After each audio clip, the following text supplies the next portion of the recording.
2026년 2월 20일 사순절 새벽을 여는 말씀은 로마서 8장 35절에서 39절 말씀입니다. 하나님의 말씀 봉독하여 드리겠습니다. 누가 우리를 그리스도의 사랑에서 끊으리요? 환난이나 곤고나 박해나 기근이나 적신이나 위험이나 칼이랴. 기록된 바 우리가 종일 주를 위하여 죽임을 당하게 되며 도살당할 양같이 여김을 받았나이다 함과 같으니라. 그러나 이 모든 일에 우리를 사랑하시는 이로 말미암아 우리가 넉넉히 이기느니라. 내가 확신하노니 사망이나 생명이나 천사들이나 권세자들이나 현재일이나 장래일이나 능력이나 높음이나 기쁨이나 다른 어떤 피조물이라도 우리를 우리 주 그리스도 예수 안에 있는 하나님의 사랑에서 끊을 수 없으리라. 아멘. 신앙생활의 힘은 하나님의 사랑을 얼마나 인식하고 있느냐에 달려 있습니다. 하나님의 사랑을 깊이 인식한 사람은 다윗처럼 고백하게 됩니다. 시편 23편 1절입니다. 여호와는 나의 목자시니 내게 부족함이 없으리로다. 아멘. 예수님의 십자가 사랑을 경험한 사람도 이 고백을 똑같이 하게 됩니다. 우리를 건지시기 위하여 독생자 예수를 십자가에 내어주신 그 하나님의 사랑이 부족함이 없는 사랑이기 때문입니다. 이 사랑이 어떠한 사랑인지 들어보십시오. 35절입니다.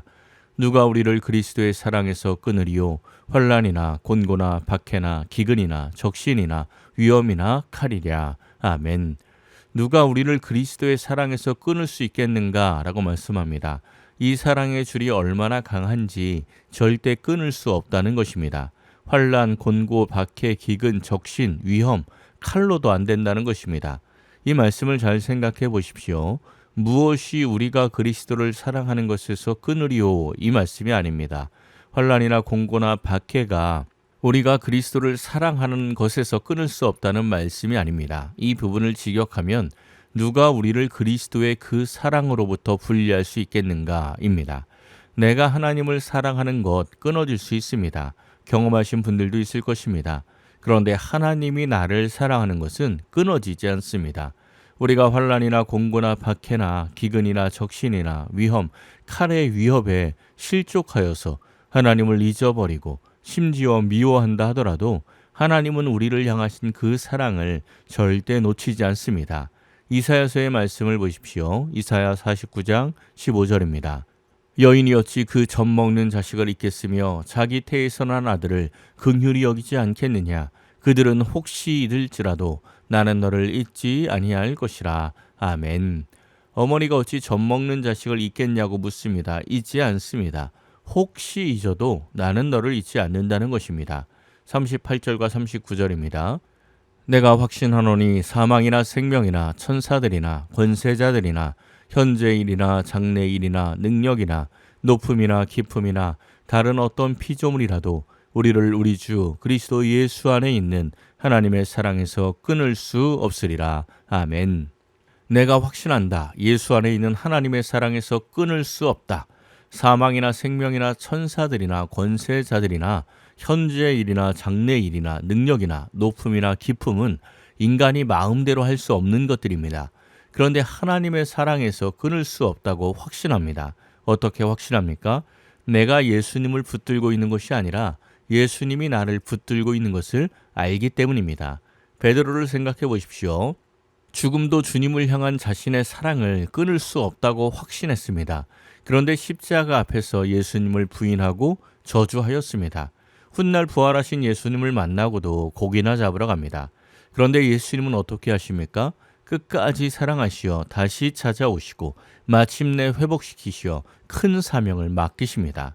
오늘 본문 바로 앞 31절부터 34절까지 보면 사도 바울은 크게 두 가지 질문을 하고 답을 하면서 이 사랑이 어떤 사랑인지 설명합니다. 31절과 32절입니다. 그런즉 이 일에 대하여 우리가 무슨 말하리요? 만일 하나님이 우리를 위하시면 누가 우리를 대적하리요? 자기 아들을 아끼지 아니하시고 우리 모든 사람을 위하여 내주시니가 어찌 그 아들과 함께 모든 것을 우리에게 주시지 아니하겠느냐. 아멘. 첫 번째 질문은 만일 하나님이 우리를 위하시면 누가 우리를 대적하리요? 입니다. 하나님께서 자기 아들 독생자 예수도 아끼지 않고 우리를 위하여 내주셨는데 누가 우리를 대적하겠냐는 것입니다. 사랑하는 자녀를 다른 사람을 위해 포기할 수 있습니까? 없습니다. 자녀를 내줄 정도라면 당연히 못해줄 게 없는 것입니다. 믿음의 조상 아브라함을 생각해 보십시오. 100세에 낳은 아들 이삭이 얼마나 귀했겠습니까? 그런데 하나님께서 그 이삭을 번제로 드리라고 명령하십니다. 아브라함이 순종합니다. 이삭을 바치려는 그 순간 하나님께서 말씀하십니다. 내가 내 아들까지도 아끼지 않는 것을 보니 네가 정말 나를 경외하는구나. 이렇게 말씀하십니다. 그리고 큰 복을 약속하십니다. 창세기 22장 16절에서 17절입니다.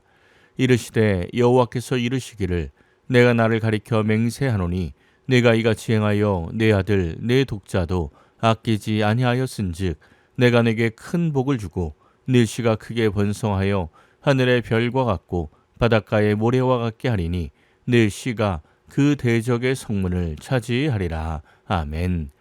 내가 내 아들 내 독자도 아끼지 아니하였은즉 내가 내게 큰 복을 주겠다. 로마서는 이 말씀이 거꾸로 진행되는 것입니다.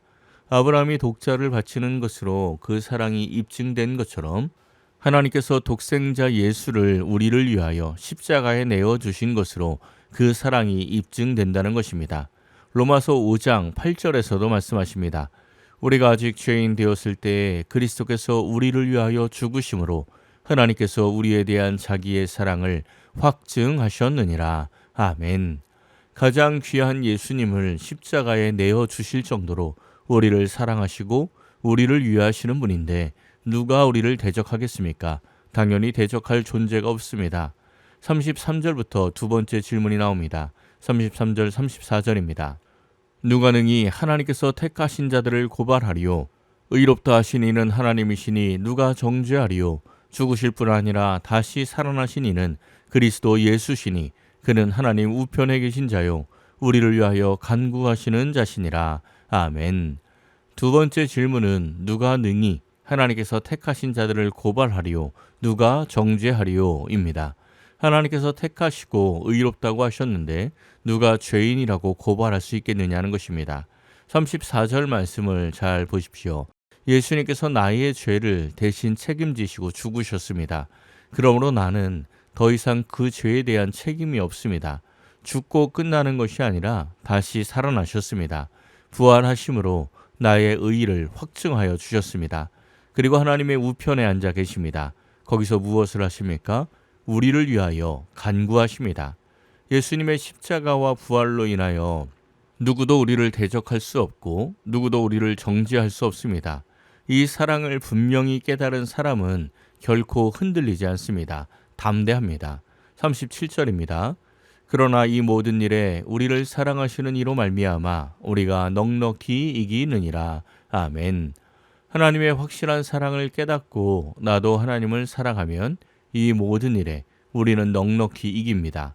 사랑하는 성도 여러분, 사순절 기간입니다. 이 사순절 기간 우리를 향하여 사랑을 입증하신 그 예수님의 십자가를 깊이 묵상하면서 하나님의 사랑을 깨닫고 내가 그 사랑에 응답하지 못한 것들이 있다면 회개하여서 넉넉히 이기는 복된 신앙으로 성장하시기를 예수님의 이름으로 간절히 축원합니다.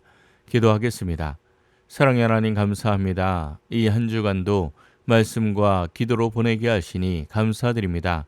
사순절 기간 예수님의 십자가를 바라보며 나를 향한 결코 끊어지지 않는 하나님의 사랑을 봅니다. 하나님의 사랑에 힘입어 넉넉히 승리하는 인생이 되게 하옵소서. 예수님 걸어가신 그 길을 우리도 걸으며 하나님을 사랑하고 이웃을 사랑하여 하나님께서 기뻐하시는 복된 길을 걷게 하옵소서. 모든 것을 감사드리며 우리 주 예수 그리스도의 이름으로 기도하옵나이다. 아멘. 오늘 말씀을 생각하고 하루를 결단하며 깊은 기도의 자리로 나아가겠습니다.